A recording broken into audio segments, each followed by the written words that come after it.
नमस्कार, मी अश्विनी. महाराष्ट्र टीव्ही 24 मध्ये आपले स्वागत आहे. महाराष्ट्रातील बातम्यांकडे वळण्याआधी एक नजर टाकूया हेडलाईन्सवर. मराठा आरक्षणाच्या विशेष अधिवेशनात आमदारांना बोलूच दिले नाही, मोहन हंबर्डे यांचा आरोप. जरांगेंनी कायदेशीर प्रक्रिया समजून घेतली पाहिजे, दीपक केसरकर यांची प्रतिक्रिया. आणि भारताच्या शूर सैनिकांसाठी एक अविस्मरणीय दिवस आहे, मंजू लोढा यांची प्रतिक्रिया. आता बातम्या सविस्तर. 20 तारखेला विशेष अधिवेशनात मराठा समाजाला 10% विशेष आरक्षण दिले, पण कोणत्याही आमदारांना बोलण्याची संधी दिली नाही, असा आरोप आमदार मोहन हंबर्डे यांनी लावला आहे. त्याचे आरक्षण आज बऱ्याच दिवसापूर्वी जरांगे पाटील मराठ्याला आरक्षणाकरता लढा देत आहेत. आज नवी मुंबईपर्यंत त्यांचा मोर्चा शांतिमय मोर्चा गेला आणि त्यांनी काल 20 तारखेला विशेष अधिवेशन ठेवलं. विशेष अधिवेशनामध्ये त्यांनी 10% आरक्षण दिलं, पण कोण्याही आमदाराला बोलण्याची संधी दिली नाही. कारण आम्ही जनतेतून आलेले आमदार आहात, त्याचे सगळ्याचे विचार करायला पाहिजे, विचार घ्यायला पाहिजे. विचार घेतले नाही, कुठल्याही प्रकारचं आम्हाला आमदाराला बोलण्याची संधी दिली नाही, कोणाचे विचार मांडू दिले नाही. त्यामुळं खरोखरच आज हे मराठा आरक्षणाचे मराठा अन्याय झालेला आहे. पण हे कितपत आरक्षण टिकल, माझ्या मतानं असं वाटतं. मला 2018ची पुनरावृत्ती झालेली आहे. आता टिकल किती टिकल याचासुद्धा काही भरोसा नाही. पण टिकल न टिकल हा विषय वेगळा, पण आम्हाला आमचे विचार मांडू द्यायला पाहिजे. आम्हाला समाजाचे विचार मांडू द्यायला पाहिजे, विद्यार्थ्याचे विचार मांडू द्यायला पाहिजे. एकतर्फी एकदम त्यांनी KGR काढला, वाचवला आणि 10 मिनिटात सभागृह बंद झालं. हा म्हणजे निंदनीय गोष्ट आहे. एवढं मोठं सभागृह, महाराष्ट्रात उच्च सभागृह आहे, आमदाराला बोलणीच यायला पाहिजे. एवढा मोठा विधेयक, जिव्हाळ्याचा विधेयक, मराठ्याचा जिव्हाळ्याचा विधेयक, आणि त्या जिव्हाळ्याला बोलू दिलं नाही. मला तर फार जनता नाराज झाली आहे. हे 2018 मधले काय झाले तर असेच आरक्षण दोन वेळेस 3 वेळेस कोर्टात टिकलं नाही. टिकायचा न टिकायचा विषय वेगळा. सभागृहात सगळ्या आमदाराला बोलण्यास संधी द्यायला पाहिजे. आम्हाला आमचे विचार मांडू द्यायला पाहिजे, आम्हाला आमचे जनतेचे विचार मांडू द्यायला. एवढा मोठा जिव्हाळ्याचा विधेयक असताना आम्हाला ते बोलू दिलं नाही म्हणजे अन्याय. खरं म्हणलं तर आमदारावर बी अन्याय झाला आणि महाराष्ट्राच्या जनतेवर अन्याय झालेला आहे. मराठा आंदोलक मनोज जरांगे पाटील यांनी कायदेशीर प्रक्रिया समजून घेतली पाहिजे, अशी प्रतिक्रिया शालेय शिक्षण मंत्री दीपक केसरकर यांनी सगळे सोयऱ्यांच्या हरकतीवर दिली आहे. पैसे न दिल्यामुळे मंत्रीपद दिले नाही, असा आरोपही दीपक केसरकर यांनी लावला आहे. परंतु कोणी काय बोलावं याला सुद्धा दिलं. त्याने मागणी काय केली होती की कुणबी दाखले मराठवाड्यामध्ये मिळत नाही, ते दाखले मिळायला सुरुवात झाली. त्यांचा स्वतःचा दाखलासुद्धा आम्ही दिलेला आणि त्यांची जी मागणी आहे की जे आम्ही नोटिफिकेशन काढलं ते नोटिफिकेशन कायम करायचं. तर ती एक लिगल प्रोसेस आहे. आलेले जे ऑब्जेक्शन आहेत त्याला उत्तर द्यायला लागतं आणि नोटिफिकेशन कायम करायला लागतं. ही जर लोकल प्रोसिजर तर आमचं नोटिफिकेशन रद्द होणार. एवढं तरी त्यांनी कुठल्या तरी कायदा तज्ज्ञांकडून समजून घ्यावं, एवढी आमची त्यांना नम्र विनंती. हिरोज ऑफ मुंबईच्या माध्यमातून मुंबईच्या विकासासाठी योगदान देणाऱ्या 17 विभूतींच्या अर्धाकृती पुतळ्याचे अनावरण आज नड्डा यांच्या उपस्थितीत करण्यात आले. त्यामध्ये डॉक्टर बाबासाहेब आंबेडकर, कुसुम अग्रज, बाळासाहेब ठाकरे, सचिन तेंडुलकर, JRD टाटा, लता मंगेशकर अशा विविध मान्यवरांच्या पुतळ्यांचा समावेश आहे. पंक्तियों में पढ़ती हूँ, मेरे अंदर देश प्रेम का एक अलग ही जज्बा लहराने लगता है. और आज मेरा ये सपना यहाँ पर साकार हुआ कि आज हमने हमारे जो रियल हीरोज़ हैं उनके यहाँ पर पुतले लगाए ताकि लोग उन्हें और ख़ासकर विशेषकर हमारी युवा पीढ़ी से देखें और वो अपने भारत पर गर्व महसूस करें कि किस तरह से हमारे भारत ने मतलब जिस तरह से ये युद्ध, गुलामी का युद्ध लड़ा और कितने लोगों ने इसमें शहादत दी है, उसके पश्चात हमें ये आज़ाद भारत मिला है. वैसे हमारा जो इतिहास है हजारों वर्ष पुराना है. सिर्फ हम वहाँ तक पढ़ाते हैं इतिहास में अकबर के वहाँ से, लेकिन उसके पहले से हमें पढ़ाना चाहिए जहाँ सुश्रुत थे, पाणंग थे, आर्यभट्ट थे. इन्होंने हमें कितना कुछ दिया है. वीर शिवाजी, पृथ्वीराज चौहान, महाराणा प्रताप, ऐसे कई लोग हमारे देश के थे. और मैंने इस पर 2 किताबें लिखी हैं. एक परमवीर चक्र अवार्ड डायरी तथा दूसरा लिखा है भारत भाग्य निर्माता अनकही कहानियाँ, जिसमें 160 लोगों का समावेश है और वैदिक संस्कृति से लगाकर मैंने मोदी जी तक उसके बारे में लिखा है। तो मैं चाहती हूँ कि हमारी पीढ़ी को हम ये संस्कृति दें ताकि हमारी पीढ़ी अपने भारत पर गर्व महसूस करते हुए आगे कुछ इस तरह के कार्य करें। और आज मेरा ये सपना पूरा हुआ और मैं तो लोढ़ा जी से ये कहूँगी इससे भी बड़ा, जैसे कि नड्डा जी ने कहा हमारे कि इससे जे.पी. नड्डा यांनी आवाहन केलं होतं मोठ्या जागेमध्ये बिल्कुल आणखी प्रकल्प हे विचार पोहोचवतील का, तर तुम्ही काही इनिशिएटिव्ह घेणार आहात का? हाँ बिल्कुल, मेरी इच्छा है कि इससे बड़ी डबल जगह हो, वहाँ पर हम इस तरह के इनके जो पुतले हैं लगा और इससे और भी लोगों को प्रेरणा मिलती रहे। और सिर्फ साउथ मुंबई में ही नहीं, मैं चाहती हूँ हमारे पूरे मुंबई में, पूरे महाराष्ट्र में इस तरह के कार्य हों, इस तरह के उद्यान बने जहाँ लोग आएँ और उनके अपना शीश नमाएं और वो भी देश के लिए कुछ भी करने का, देश के प्रति अपना ऋण चुकाने की एक कोशिश करें। बातम्यांमध्ये वेळ झाली आहे छोट्याशा विश्रांतीची। बघत रहा महाराष्ट्र टीव्ही 24। नागपुर का सबसे भरोसेमंद hospital Kale piles laser hospital. हमारे यहाँ आयुर्वेदिक व लेजर से उपचार होता है। Anal fissure, anal fistula, piles, kidney stone है, ओबेसिटी से परेशान है, वेट लॉस करना चाहते हैं, पीसीओडी एंड मेंस्ट्रुअल प्रॉब्लम्स, महिलाओं में अनकंट्रोल्ड यूरिन का प्रॉब्लम है और वजाइनल रिजर्वेशन करवाना चाहते हैं, अपने चेहरे पर असमयी झुर्रियां, त्वचा पर काले दाग आ रहे हैं, अर्थराइटिस प्रॉब्लम्स जैसे कि कमर या घुटनों का दर्द, बालों का झड़ना, असमय सफेद होना, सीने में जलन, पेट फूलना तथा एसिडिटी पर सफल आयुर्वेदिक उपचार, ये सब प्रॉब्लम्स आप झेल रहे हैं तो अभी आए नागपुर के सबसे अच्छा hospital Kale Ayurvedic piles laser hospital में, जहां आपको मिलेगा सब समस्या का निवारण। और address Kale Ayurvedic piles laser hospital, Umred road, Dighori bus stop के पास, दिघोरी, नागपुर। और कॉन्टैक्ट नंबर 7558387079 और 9423105824।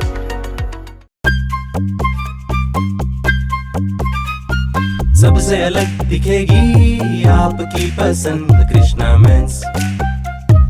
इंडियन हो या इंडो वेस्टर्न स्टाइल में अलग Krishna men's. Coat suit, sherwani, Indo western, kurta pyjama and shirt pant की wide range. Krishna men's ethnic wear, Nanga Putla चौक, गांधी बाग, नागपुर।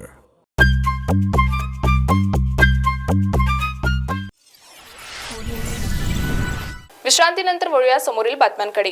पुण्यानंतर आता बारामतीत देखील रोहित पवार यांचे फलक लागले आहेत। बारामती तालुक्यातील झारगडवाडी येथे रोहित पवार आणि योगेंद्र पवार यांचे फलक लावण्यात आलेले आहेत। रोहित पवार यांच्या फलकावर वादा तोच पण दादा नवा असे मजकूर लिहिला गेला आहे, तर योगेंद्र पवार यांच्या फलकावर ना नरेंद्र ना देवेंद्र, आता फक्त युगेंद्र असा मजकूर लिहिला आहे। अमरावतीच्या खासदार नवनीत राणा आणि छत्रपती संभाजीनगरचे खासदार इम्तियाज जलील यांच्यात चांगलाच शाब्दिक संघर्ष रंगला आहे। काही दिवसांपूर्वी जलील यांना राणा यांच्यावर टीका केली होती, त्यानंतर आता नवनीत राणा यांनी देखील जलील यांना थेट आव्हान दिले। हिम्मत असेल तर माझ्या विरोधात निवडणूक लढवून दाखवा, मला पराभूत करून दाखवा असे राणा म्हणाले आहेत। त्या अमरावतीत एका कार्यक्रमात बोलत होत्या। यावर खासदार इम्तियाज जलील यांनी प्रतिक्रिया दिली आहे। मी नाही का एक म्हण यूट्यूबवर बघितलेली आहे, फेसबुकवर बघितलेली आहे। अगर किसी बदतमीज़ इंसान से बहस हो तो हार मान लेना चाहिए, क्योंकि इंसान कितना भी अच्छा हो, कुत्ते से अच्छा भोग नहीं सकता। मी याच्या बाबतीत बोलत नाही या महिलेच्या, पण ज्या प्रकारे ही महिलेची भाषा जी वापरत आहे, मला सांगण्यात आलेलं आहे ती SCची आहे, SC कॅटेगरीमध्ये निवडून आलेली आहे। मग तिला बाबासाहेब आंबेडकरांचं संविधान त्यांनी वाचली की नाही वाचली मला माहीत नाही आहे, पण त्या लोकसभामध्ये फक्त भाजप प्रणित आहे, भाजपच्या तिकीट तिला पाहिजे म्हणून संविधानात विसरली असेल तर ह्या संविधानामध्ये कुठलाही असा हे नाही आहे की कुणाला तुम्ही बळजबरीने जबरदस्ती करून हे तुम्हाला सांगावेच लागेल। असदुद्दीन अवैसी साहेबांनी स्पष्ट लोकसभेमध्ये सांगितलं होतं की आम्ही पुरुषोत्तम रामचा आदर करतो, आम्ही नथुरामचा आदर करत नाही. हे नथुरामसारखे लोक आहेत ज्यांच्या बाबतीत तुम्ही मला प्रश्न विचारलेले आहे.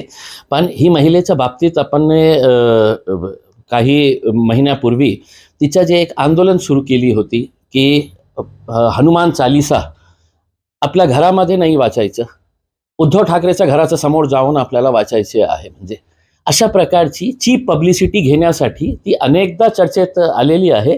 यावेळी तिला अवैसी साहेब मिळालेले आहे चर्चेमध्ये येण्यासाठी. आम्ही जास्त अशा महिलांना महत्त्व देत नाही आहे, कारण खूप चीप लेवलची ती पॉलिटिक्स करते. ते नाही, दुर्दैव हे याचा वाटला मला की ते सगळे लोक आमच्याकडे आले होते. मी त्यांना सांगितलं की नाही, आपल्या घराला कोणी हात लावू देणार नाही, कारण मोदी साहेबांनी सांगितलेले आहे की 30 मार्च 2022 तक इस देश के अंदर हर बेघर को घर मिलेगा, और सिर्फ घर ही नहीं मिलेगा, घर में नल, नल में जल. ये मोदी जी के भाषण है, कई मर्तबा उन्होंने कई सभाओं के अंदर बोले हैं. मग एका साईडला तुम्ही हे म्हणणार आहे जी या देशामध्ये जे बेघर आहे त्यांना घर देणार, आणि दुसऱ्या साईडला तुम्ही असा जाऊन लोकांचे घरं तोडणार की तिथे लोक 10-10, 15-15 वर्षापासून राहत होते. तुम्ही एकही घर बांधला नाही. पंतप्रधान आवास योजनेमध्ये माझ्या शहरामध्ये एकही घर बांधण्यात आलेला नाही आहे. मग ते का बांधू शकले नाही तुम्ही? आणि दुर्दैव याचा वाटला की ज्या एरियामध्ये हे तोडफोड झालेली आहे, ज्या बलाचा वापर करण्यात आलेला आहे, तिथे खासदार कोणाचा? तर भाजपचा. आमदार कोणाचा? भाजपचा. आणि खासदार आमदारी नाही, एक साहेब केंद्रामध्ये मंत्री आहे आणि दुसरे साहेब राज्यामध्ये मंत्री आहे. मग हे गोरगरिबांना असा उल्लू बनवण्यासाठी तुम्ही तुमचं पंतप्रधान असं भाषण करणार आणि दुसऱ्या साईडला तुम्ही असं जाऊन तोडफोड करणार, हे कितपत योग्य आहे तुम्ही सांगा मला. लोकसभा सार्वत्रिक निवडणूक 2024 साठी क्षत्रिय अधिकारी व पोलीस क्षत्रिय अधिकारी यांची आढावा बैठक आज पंचायत समिती हदगाव सभागृह येथे संपन्न झाली. या बैठकीमध्ये निवडणूक प्रक्रियेमध्ये निवडणूक अधिकारी, पोलीस प्रशासन, निवडणूक विभागाचे अधिकारी यांनी निवडणूक प्रक्रियेला कशा प्रकारे सामोरे जायचे व प्रशासनाने कशा प्रकारे सज्ज राहायचे या विषयावर बैठकीमध्ये चर्चा झाली. या बैठकीला उपस्थित हदगाव हिमायतनगरचे उपविभागीय अधिकारी, हदगाव हिमायतनगर तहसीलदार, निवडणूक अधिकारी, police station Hadgaon Himayatnagar, Tamsa, Manatha police स्टेशनचे क्षत्रिय पोलीस अधिकारी उपस्थित होते. काही दिवसातच लोकसभेच्या निवडणुका होणार आहे, त्यासाठी प्रशासन मात्र सज्ज झाल्याचे दिसून येत आहे. माननीय जिल्हाधिकारी नांदेड तथा जिल्हा निवडणूक अधिकारी नांदेड तसेच ह्या 15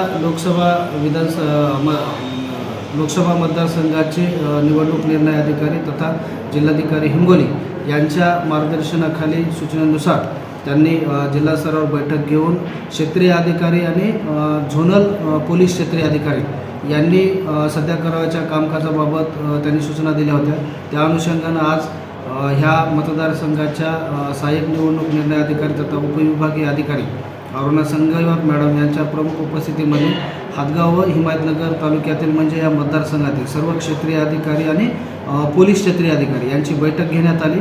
आणि बैठकीमध्ये आपण प्रत्येक निवडणुकीच्या वेळेस मागील निवडणुकीमध्ये निवडणुकीच्या अनुषंगाने ज्या काही घटना घडलेल्या असतील किंवा जे काही FIR असतील किंवा इतर निवडणूक रिलेटेड काही ऑफेन्स घडलेले असतील त्याच्यावरून आपण vulnerable polling station, critical polling station आणि सेन्सिटिव्ह आणि हायपर सेन्सिटिव्ह पोलीस स्टेशनची आपण यादी करत असतो, जेणेकरून मागच्या वेळेस जर काही घटना घडलेल्या असतील किंवा आपल्याला जर वाटत असेल की एखादं मतदान केंद्र हे ह्या कारणामुळं संवेदनशील आहे तर त्याची आपण गावामध्ये जाऊन त्या sector officer, police sector officer यांच्यामार्फत तिथं जाऊन आपण माहिती घेत असतो आणि त्यावरून ह्या संवेदनशील, अतिसंवेदनशील आणि व्हल्नरेबल आणि क्रिटिकल पोलीस स्टेशनची माहिती आपण तयार करत असतो, जेणेकरून मग आपल्याला मतदानाच्या दिवशी त्या ठिकाणी काही वेगळा पोलीस बंदोबस्त किंवा वेगळी काही तर तिथं व्यवस्था तिथं करून आपल्याला शांततेमध्ये मतदान पार पडता येईल. दुसरं अजून जे मतदानासाठी मतदान केंद्र आहे ते मतदान केंद्र सर्व या ठिकाणी निश्चित करण्यात आलेले आहेत. यापूर्वी तलाठी मंडळाधिकारी यांच्यामार्फत मतदान केंद्रावर ज्याला आपण AMA म्हणतो, ॲश्युअर्ड मिनिमम फॅसिलिटी, म्हणजे बेसिक ज्या मतदान केंद्रावर सुविधा पाहिजे याची आपण तलाठी मंडळाधिकारी यांच्याकडून त्याचा एक फॉर्मॅट असतो, आपण ती माहिती भरून घेतलेली आहे. आणि त्याच्यामध्ये ज्या काही त्रुटी विद्युत असेल किंवा रॅम्प असेल किंवा पाण्याची व्यवस्था असेल किंवा दरवाजे, खिडक्या या बाबतीत जर काही अडचणी त्या मतदान केंद्र तपासणीमधून समोर आल्या, त्या बाबतीत आपण संबंधित विभागाला यापूर्वी जे ते आपण सूचना दिलेल्या देखील सुद्धा कळवलं आहे की त्या आपण दुरुस्ती करून घ्या. परंतु आज आपण क्षेत्रीय अधिकारी यांच्यामार्फत सुद्धा परत एकदा त्या मतदान केंद्राची तपासणी करून त्या ठिकाणी जर काही असुविधा असतील किंवा काही कमतरता जर असेल तर ती त्यांच्याकडून माहिती घेऊन आपण निवडणुकीच्या पूर्वी त्या मतदान केंद्रावर ज्या काही बेसिक त्या ठिकाणच्या व्यवस्था आहेत ह्या त्या ठिकाणी उपलब्ध करून देण्यासाठी ही तपासणी होणार आहे. यासाठी जे काही फॉर्मॅट असतील, जे काही त्यांना माहिती असेल हे सर्व आज पोलीस झोनल अधिकारी आणि क्षेत्रीय अधिकारी यांना पुरवण्यात आलेले, तसं त्यांना मार्गदर्शन करण्यात आले आणि त्या 2 ते 4 दिवसामध्ये संबंधितांना आपण आपल्या झोनमध्ये जे काही आपल्याला मतदान केंद्र या ठिकाणी अलॉट केलेले आहेत त्या सर्व झोनमध्ये प्रत्यक्ष आपण जाऊन तिथले BOला असतील, तलाठी असतील यांची मदत घेऊन ह्या मतदान केंद्राच्या तपासणी आणि व्हल्नरेबल आणि क्रिटिकल पोलिंग स्टेशन याचं मॅपिंग यासाठी त्यांना पुढच्या 2 ते 3 दिवसामध्ये काम करून अहवाल सादर करण्याबाबत या ठिकाणी माननीय सहाय्यक निवडणूक निर्णय अधिकारी यांनी आज सूचना दिल्या. बातम्यांमध्ये वेळ झाली आहे, इथेच थांबण्याची. बघत रहा महाराष्ट्र TV 24. इस खबर के प्रायोजक है शिवशंकर आयुर्वेदिक क्लिनिक, अनुभवी डॉक्टर्स से सज्ज, सभी प्रकार के आयुर्वेदिक दवाइयाँ मिलने का एकमात्र स्थान. इनका पता Shivshankar Ayurvedic clinic, doctor Mangala Ketkar hospital के सामने, महाजन मार्केट के पास, temple Bazaar road, Sitabardi, Nagpur. Boss ने मीटिंग बुलाई. तकलीफ उठने बैठने की नहीं, तकलीफ बवासीर की है. बवासीर, फिशर, भगंदर, पाइलोनियल साइंस का आयुर्वेद तथा आधुनिक लेजर से उपचार. कॉल या विजिट करें www.pilesfistulacure.com. आँखों की संपूर्ण देखभाल के लिए मध्य भारत का जाना माना नाम माधव नेत्रालय. यहाँ आँखों की पूरी तरीके की जांच के साथ सभी प्रकार के ऑपरेशन किए जाते हैं. मोतिया बिंदु, काज बिंदु, रेटिना, साथ ही कॉर्निया के उपचार भी होते हैं. तिरछेपन और युवाओं में चश्मा हटाने का ऑपरेशन भी आधुनिक लेजर तरीके से होता है. आँखों की सभी समस्याओं व अधिक जानकारी के लिए संपर्क करें माधव नेत्रालय, साई मंदिर के पास, Gajanan Nagar T point, Ajni, Nagpur. Dial करें 678-5200 या Madhav Netralaya premium centre, Vasudev Nagar metro station के पास, Hingna T point, Nagpur. Dial करें 3502300.